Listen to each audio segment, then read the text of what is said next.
A body oscillates simple harmonically according to the equation x is equals to 6.0 cos 3t plus pi over 3, and this is in meters because it's position. So find the displacement when time is 2 seconds. So the equation we've been given is in terms of displacement or position. So we're going to use the same equation, which is 6.0 cos. Now remember, we're told to say time is 2 seconds. So I'll replace time with 2, like that, plus pi over 3. So x is equals to 6 cos, open bracket, 6 plus pi over 3. Now, make sure that your calculator is in radians as you're calculating this. So let's see what to obtain. So 6 plus, or rather let's say 6 cos, open bracket. Then inside there we have 6 plus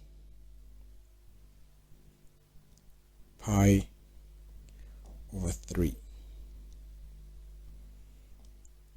So this is giving me a displacement of 4.3 meters.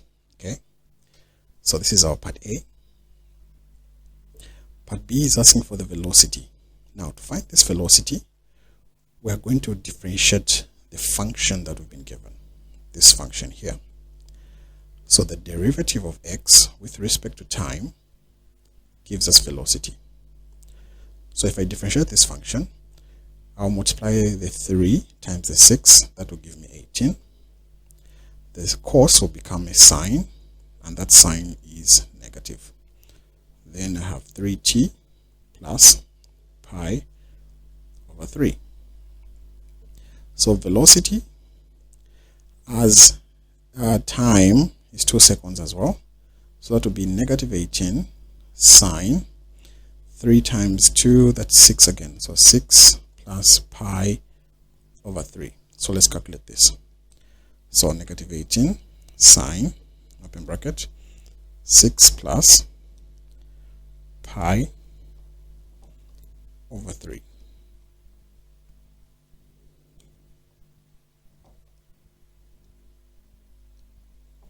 So this is giving me negative 12.5. So velocity is negative 12.5 meters per second. This here represents our part B. So for part C, we're told to calculate the acceleration.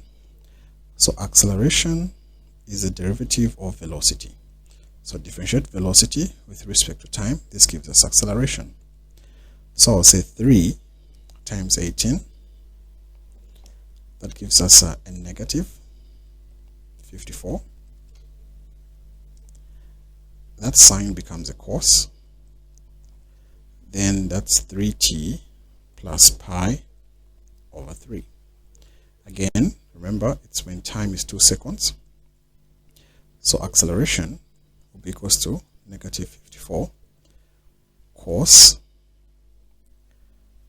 open bracket, 6 plus pi over 3.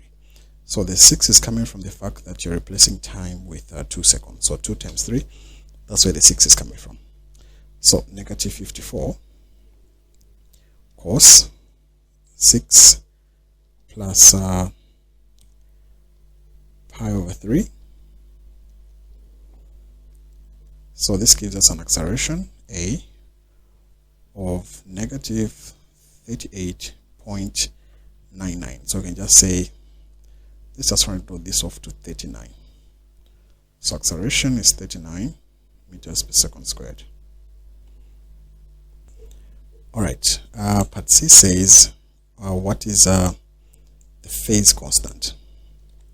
Now the phase constant will just be obtained from the equation that we have, the original equation. Remember, the original equation is x is equals to 6 cos 3t plus pi over 3. So if I relate this to the general formula, the general formula is x is equals to a cos omega t plus phi.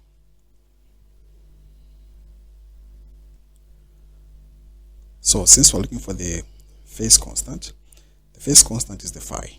So phi, in this case, is equals to pi over 3. Part E says find the frequency. So to obtain the frequency, the first thing we need to do is we need to find the angular frequency. Now, angular frequency is omega. Omega is the coefficient of t, which is 3. So 3 radians per second. Then we can say omega is equals to 2 pi frequency. So frequency is equals to omega divided by 2 pi. So frequency is 3 divided by 2 pi. So let's see what we get as a frequency. So 3 divided by 2 pi. This gives us 0.5. 0.5 hertz. Then the last part, part F, says find the period. So period is equals to 1 over frequency. So period in this case will be 1 over half, and 1 over half is 2 hertz. So there we have it.